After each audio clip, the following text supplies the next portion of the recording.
Es para mí un privilegio estar nuevamente con ustedes para compartir la palabra de Dios y también para enviarle un saludo a los hermanos que se conectan a través del Facebook o YouTube y están viendo la programación de esta iglesia. Y les comento, y de paso les envío un saludo a los hermanos en Córdoba, Argentina, porque van a escuchar también más tarde esta predicación. Así que feliz sábado para todos y muchas bendiciones. Y seguimos en la pandemia, ¿verdad? Pero acá tenemos la bendición de estar aquí en vivo y en directo, en esta iglesia. Porque muchas iglesias todavía siguen cerradas.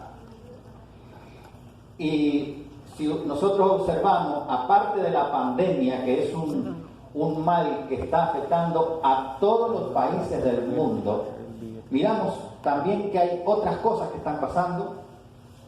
Por ejemplo, en nuestro país hay 4 estados que están ardiendo. Tenemos a California, Oregon, Washington State y también Colorado. Pero los incendios no solamente es acá en Estados Unidos.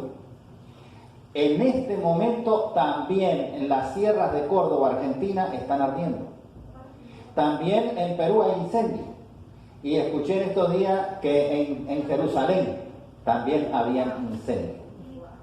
¿Y qué me dicen de los huracanes, de las inundaciones? Nosotros hemos vivido varias inundaciones en unas poquitas semanas atrás, ahí en Luisiana, Texas, desastres.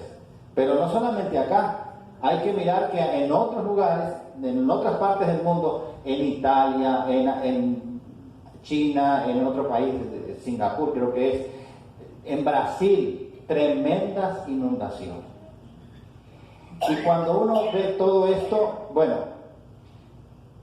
indudablemente que estamos viviendo el principio del final del tiempo de este mundo. Y he escuchado a algunos hermanos, yo no sé si ustedes lo han escuchado también decir lo que voy a decir. Algunos hermanos dicen, si esa gente de California que está bajo fuego, que ha arrasado hasta con pueblos, casas, o los que están afectados por las inundaciones, o los que le cayó el virus, es porque esa gente está apartada de Dios, porque viven en pecado. Y yo le digo, pero mira que yo me enteré que en Chiapas estaban muriendo una cantidad de adventistas del séptimo día, hasta el pastor murió afectado por el coronavirus. ¿Es que esos hermanos eran malos? ¿Estaban lejos de Dios, apartados de Dios? ¿Y qué tal si hacemos un pequeño recuento en las Escrituras? ¿Qué le pasó a esos hombres de Dios? Por ejemplo, Isaías. ¿Ustedes saben qué le pasó? ¿Cuál fue el final de Isaías? Fue aserrado. Isaías fue aserrado. El apóstol Pedro fue crucificado cabeza abajo.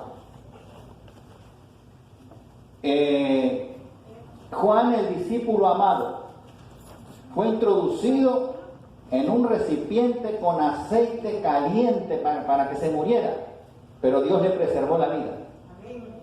¿Y qué hicieron esta gente? Lo desterraron, lo mandaron a una isla ahí solitario para que se muriera ahí de viejo, la isla de Patmos. Y es cuando Dios le revela el Apocalipsis. Imagínense. ¿Qué podemos decir de Juan el Bautista?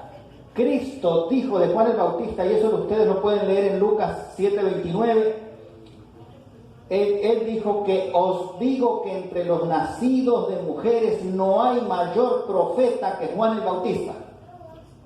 ¿Y qué le pasó a Juan el Bautista? Lo llevaron preso.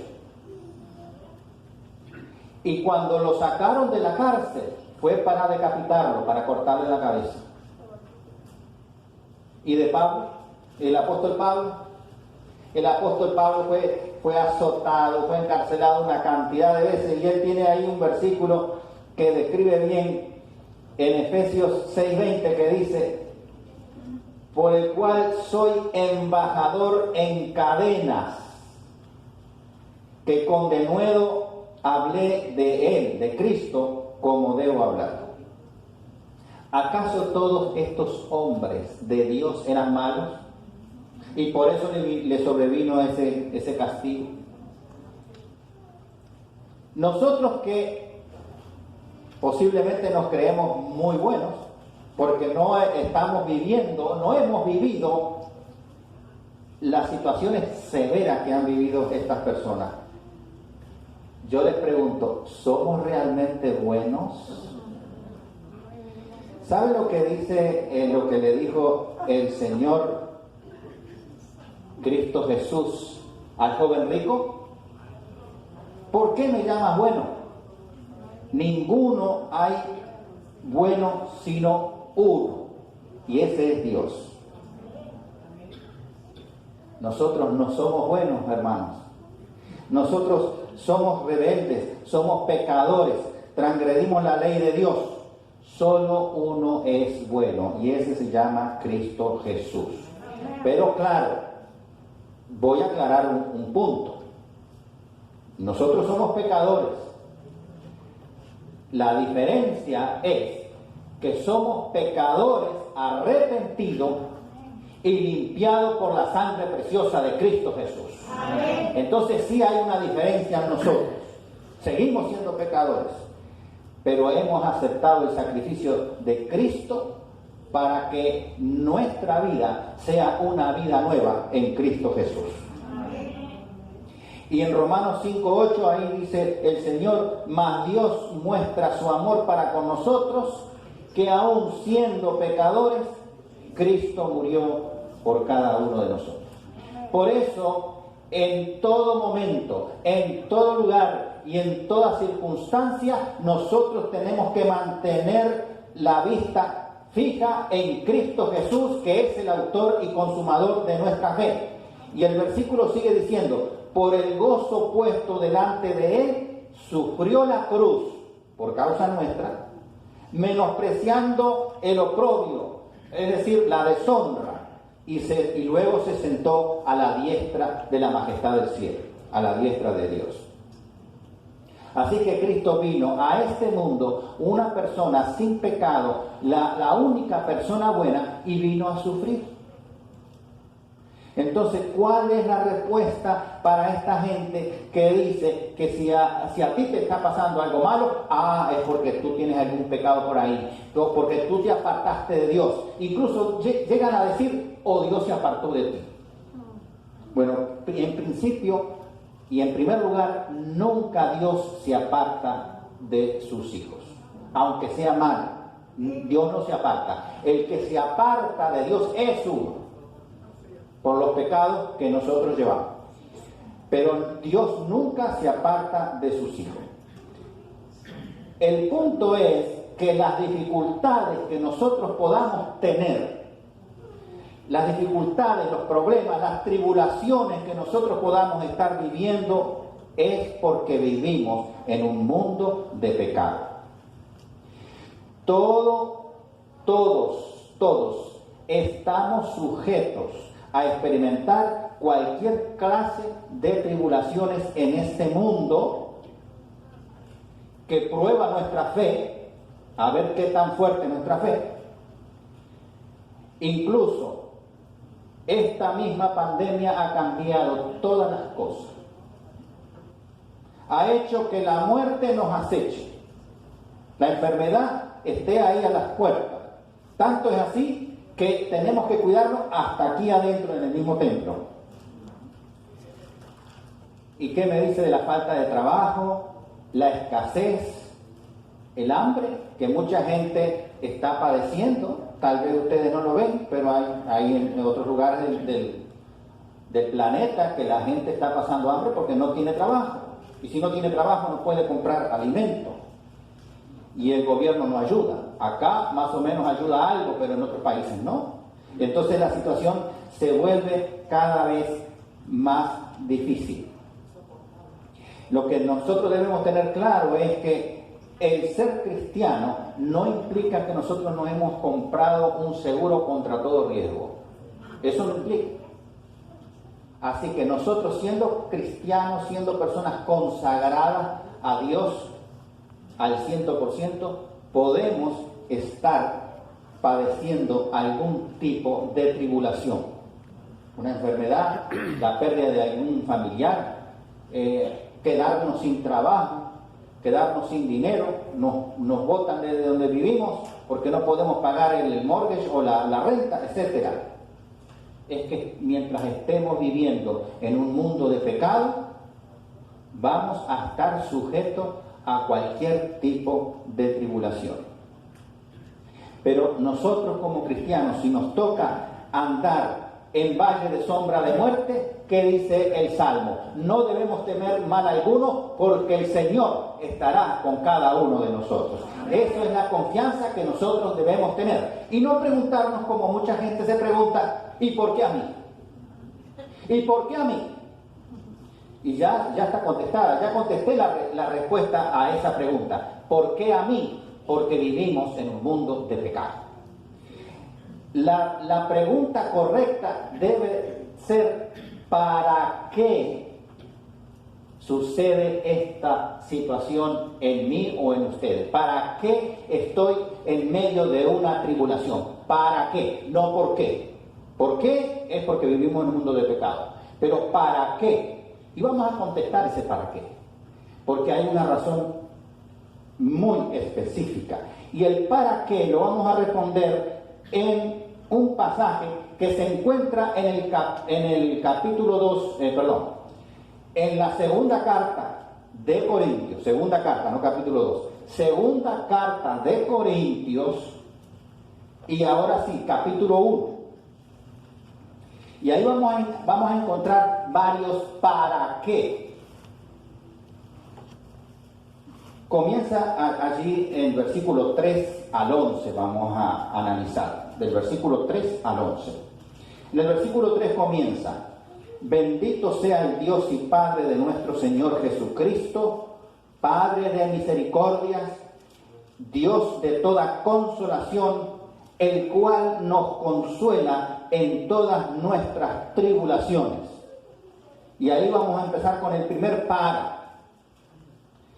El primer para qué. Dice: para que podamos también nosotros consolar a los que están en cualquier tribulación por medio de la consolación con que nosotros somos consolados por Dios. Porque de la manera que abunda en nosotros las aflicciones de Cristo, así abunde también por el mismo Cristo nuestra consolación. Amén. Así que el para qué es para que nosotros podamos llevar consuelo a aquellos que están en tribulación. Cuando uno pasa una tribulación, adquiere experiencia, porque como cristianos entregamos nuestra carga a Cristo Jesús.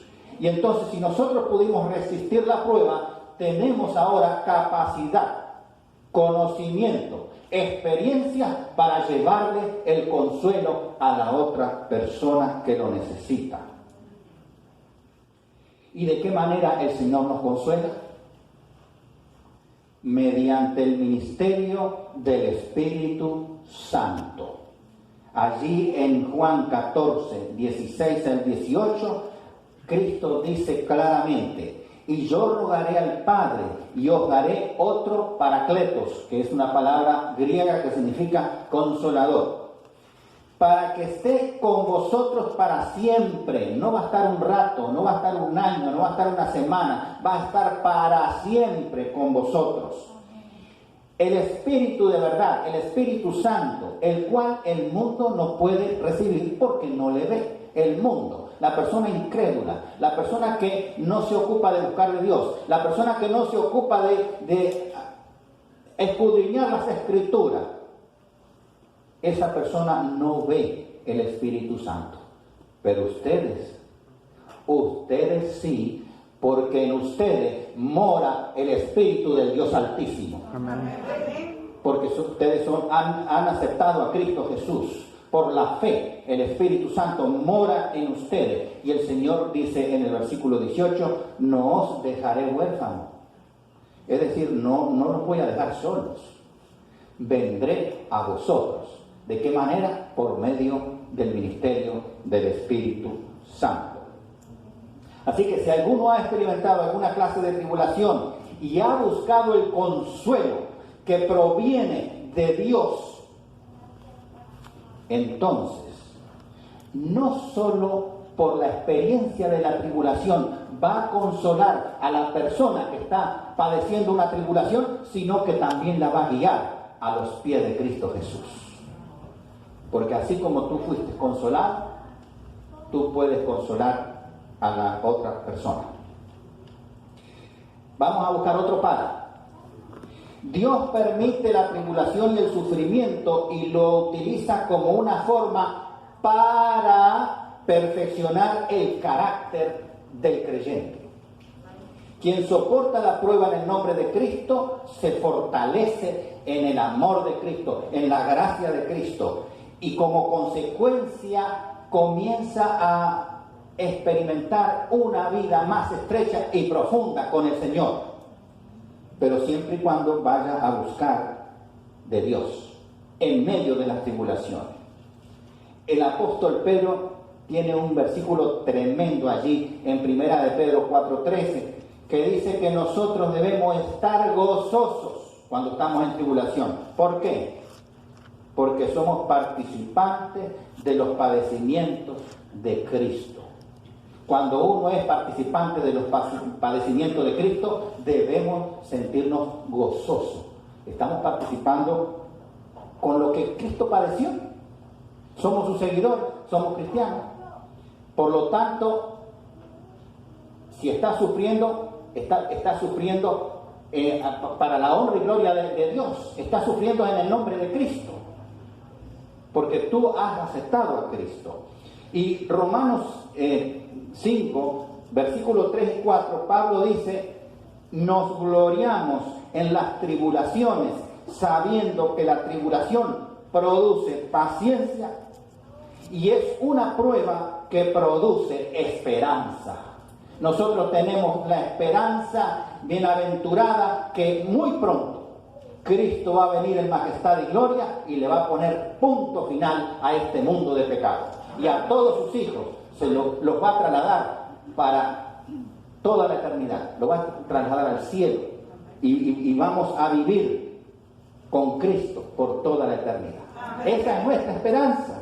Por lo tanto, cuando hay una tribulación en tu vida, dale gloria a Dios, porque tú estás participando de los padecimientos de Cristo Jesús. Vamos a buscar otro párrafo.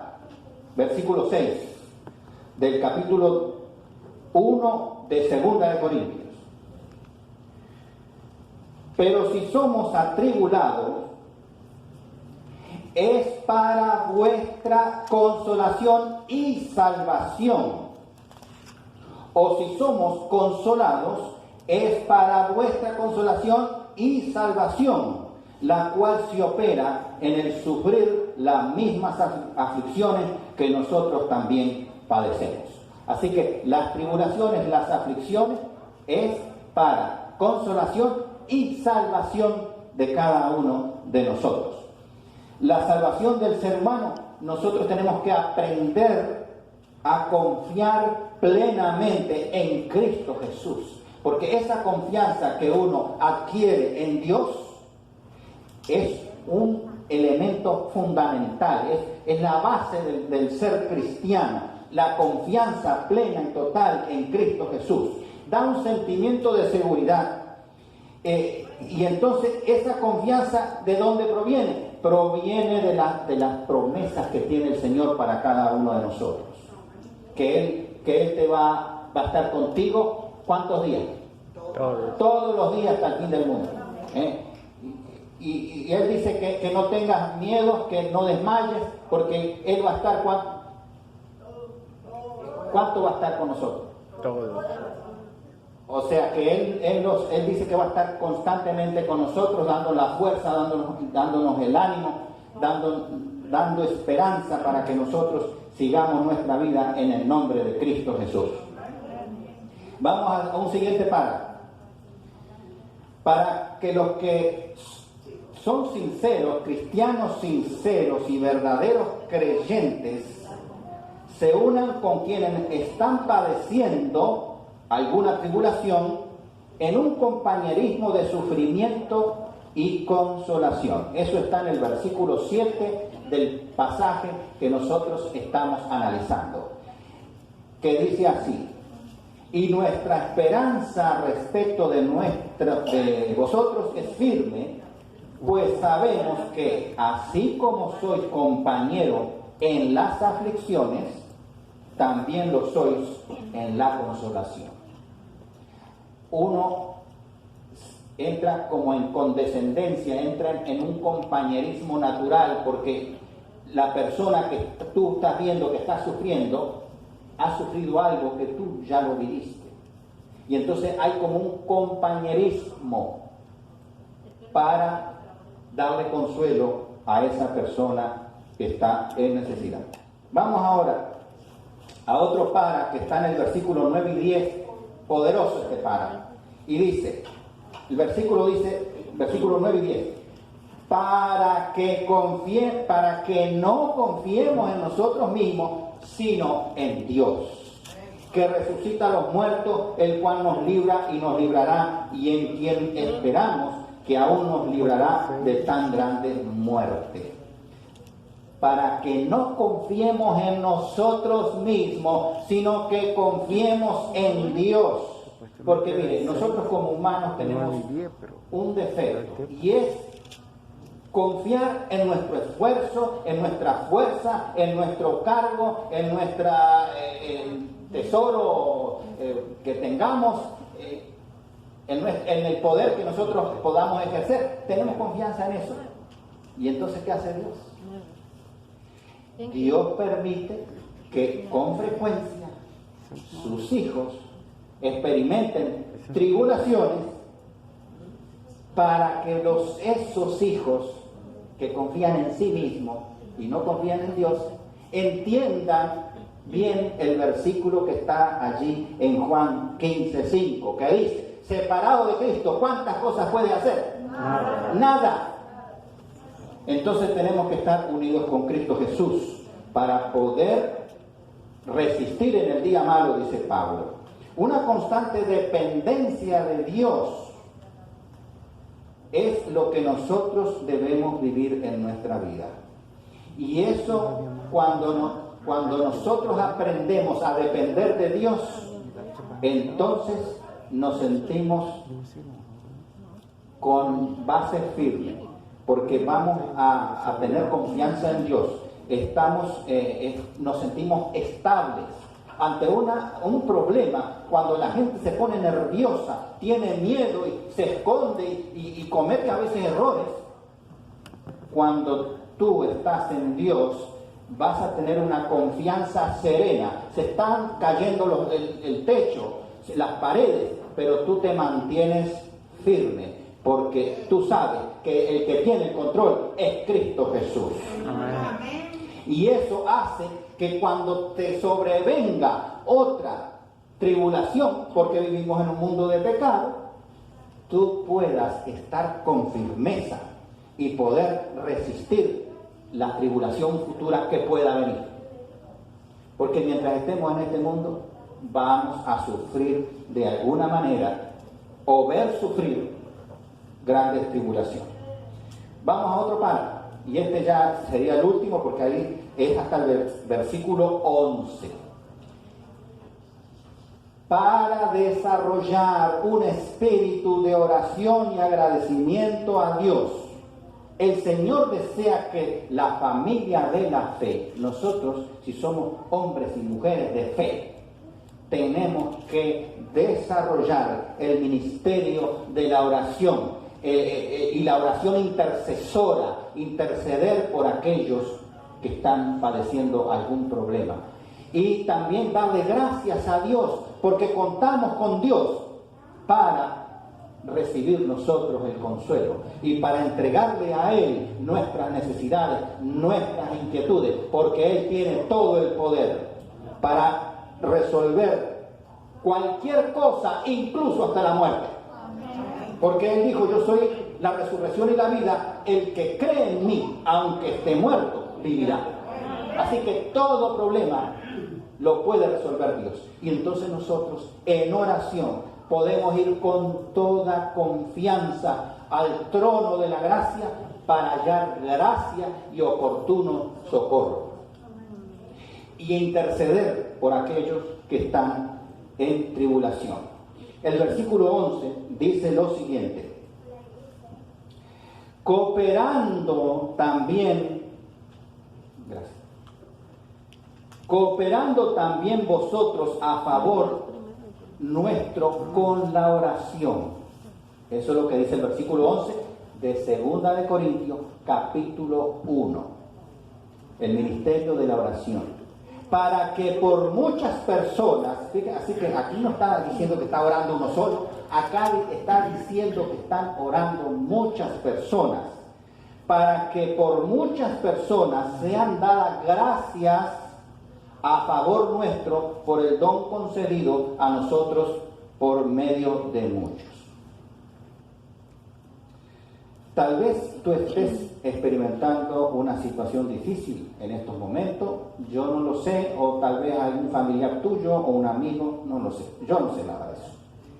Pero lo que sí te puedo decir es que tú tienes que tener la plena seguridad que el Señor está y estará siempre a tu lado. Como leímos en el versículo de Juan 14, del 16 al 18, sobre todo el 18, que dice: no os dejaré huérfano, no te va a dejar solo, vendré a vosotros, y va a venir por medio de el más sublime y amoroso Consolador, el Espíritu Santo.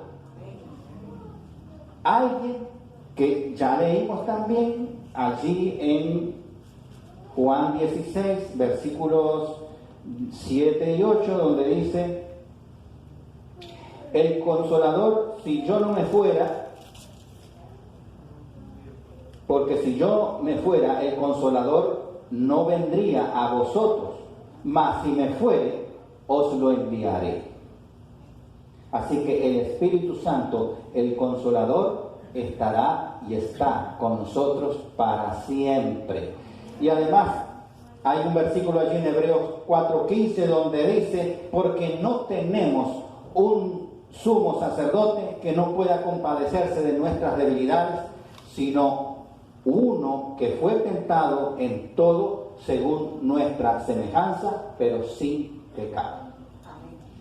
Queridos hermanos, vamos a hacer un pequeño recuento de lo que vimos para que quede claro, para que ustedes entiendan lo que hace el Espíritu Santo en nosotros, de forma imperceptible. Tribulaciones, sí, las vamos a tener, pero la tribulación que tú puedas vivir no tiene nada que ver con tu espiritualidad, no tiene nada que ver con tu consagración. Tú puedes ser una persona muy consagrada y de pronto experimentar una tribulación. Así que no guardan esa relación. Porque la gente dice: bueno, está pasando esto, tú te alejaste de Dios, es que tú estás en pecado. No, eso no es así. Las tribulaciones aparecen porque vivimos en un mundo de pecado. Y mientras estemos en este mundo de pecado, vamos a padecer tribulaciones. Si tú estás en tribulación, no es porque Dios se alejó de ti, porque Dios no se va a alejar de ti. Quien se aleja de Dios es uno, la persona, porque toma la decisión de no seguir a Cristo. Pero si tú eres una persona consagrada y estás en tribulación, no es porque tú te alejaste de Él, ni Dios se alejó de ti. La tribulación, cuando uno está en tribulación, Dios siempre estará a tu lado, para consolarte por medio del ministerio del Espíritu Santo. Eso ya lo vimos. Y de la misma manera que tú eres consolado, la tribulación llega a uno para que nosotros podamos consolar a otros que están padeciendo una situación similar a la que nosotros padecimos. También vimos que Dios permite la tribulación y el sufrimiento como una forma para perfeccionar nuestro carácter. Acuérdese que lo que nosotros vamos a llevar al cielo no son nuestros tesoros, no es una linda casa y un carro último modelo. Eso no lo vamos a llevar. Lo que vamos a llevar es un carácter transformado a la imagen de Cristo Jesús. Amén. Y entonces las tribulaciones Dios la utiliza para perfeccionar nuestro carácter. Las tribulaciones operan para el beneficio de nuestra consolación y salvación mediante la fe en Cristo Jesús. Como verdaderos creyentes debemos unirnos en compañerismo, en el sufrimiento y en la consolación con aquellos que están sufriendo. Nos sentimos identificados porque a X persona está sufriendo algo que yo ya lo viví. Entonces yo me puedo acercar como compañero y entonces brindarle consolación, así como yo recibo consolación de parte de Dios. La tribulación es para que no confiemos en nosotros. Nosotros somos endebles. Mire el virus microscópico que anda por ahí, tenemos que estar cuidándonos porque si no nos mata. De pronto nos pica un mosquito y ese mosquito nos contagia con una enfermedad y morimos también. O sea que nosotros no tenemos el poder. El poder lo tiene Dios. Amén. Entonces nosotros tenemos que confiar en Dios. Amén. No en los recursos que nosotros tenemos. Recursos económicos o los cargos o los títulos. No. Nuestra confianza tiene que estar siempre en Dios. Amén. Y lo último era desarrollar un espíritu de oración intercesora. El Señor nos manda que oremos sin cesar y tenemos que estar orando constantemente. Pablo nos dice que oremos unos por los otros y eso es el ministerio que nosotros tenemos que desarrollar en nuestras vidas. El ministerio de la oración intercesora. Alguien está enfermo, pues ahí Santiago dice, junten a los hermanos, júntenos a los ancianos, y la oración del justo tiene mucho poder. Entonces estamos orando porque así Dios lo ha establecido en su palabra. Que el Señor Dios, Padre, Hijo y Espíritu Santo permanezca siempre en cada uno de nosotros. Amén. Es mi deseo y mi oración.